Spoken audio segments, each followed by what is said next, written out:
So we got a new washer and dryer last week, and we're still catching up on laundry because the washer had broke. So anyways, I had some thoughts while I was doing a investment analysis for a client who's looking to purchase a short-term rental. And I had some thoughts I wanted to share, and content creation can't always wait, so you can fold some laundry with me while I share a couple thoughts with you. If you don't know me, my name's Kate Stormer. I'm a short-term rental coach, consultant, and educator, and a busy mama with a pile of laundry to do.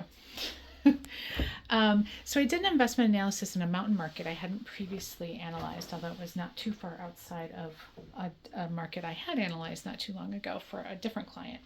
And this particular property is in the mountains and is an existing short-term rental. And there are a few things that I thought would be helpful to share about it. And the first one is, we can't say this enough in this market and in our industry, and that is get professional photos. I guarantee they left at least $20,000 on the table just by not having good photos of their short-term rental offer. The second thing that I wanted to share is more so doing with existing hosts. And this was because a lot of the properties that I looked at as I leaned in to really understand the market and what drives price in the market were older properties. I should say established properties that had been around for many years. And one of the things that we know and have seen, I've seen this in so many markets, is as new investors have come in and new owners, new properties, it's changing sort of the expectation levels associated with what I term budget tiers. So if you think about it, when you are evaluating restaurants that you're going to go to, you know, a 2-star restaurant means something and a 5-star restaurant means something different, right? Well, we do that more subtly in short-term rentals as well. And what that means is that when somebody's thinking about coming into our market and they're evaluating their options, at the same time they're kind of evaluating, what can my money get me in this market? And so they're taking it in, maybe back here more than up here. You know, what's the level of finish? What amenities are there? What views might I get? How big of a house? Like, you know, so because your budget can go, you know, so far in one market, but it might go, you know, way further in a different market, right?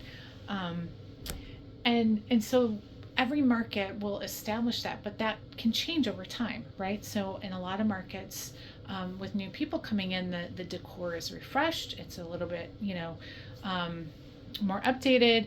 They're refurbishing properties.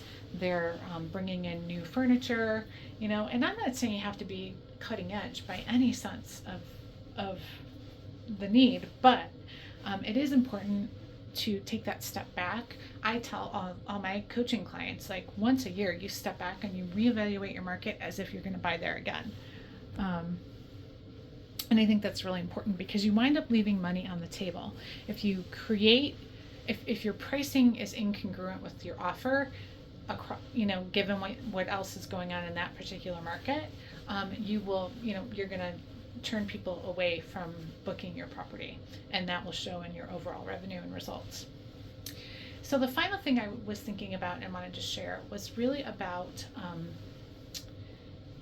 the subtle price drivers in markets. And this is where I spend most of my time when I'm doing an investment analysis, because it's really easy to get numbers. It is really much more difficult to really lean in and understand the more subtle price drivers in the market. And this particular market really surprised me. It's a mountain market. We're going to sit on a deck and we're going to look at these long range views of mountains. That's the key experience, right? Well, let me tell you, in this market, a good third of the top grossing properties did not have that view, and they were performing. Actually, the number 2 property in that market did not have a mountain view at all. And so what I learned in doing that analysis was really about the fact that for that market, the outdoor space mattered more. So having multiple outdoor spaces, and I'm not talking come in and spend tens of thousands of dollars making this decked out outdoor space.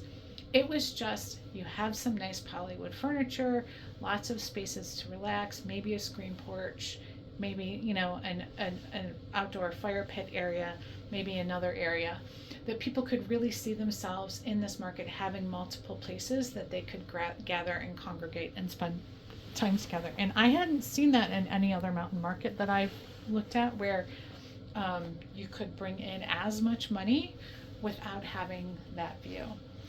And so I just thought I'd share, the ability to really recognize and run with, and not accept, just the numbers, but to understand the decisions and the drivers behind those numbers is really the secret to making sure you understand income potential.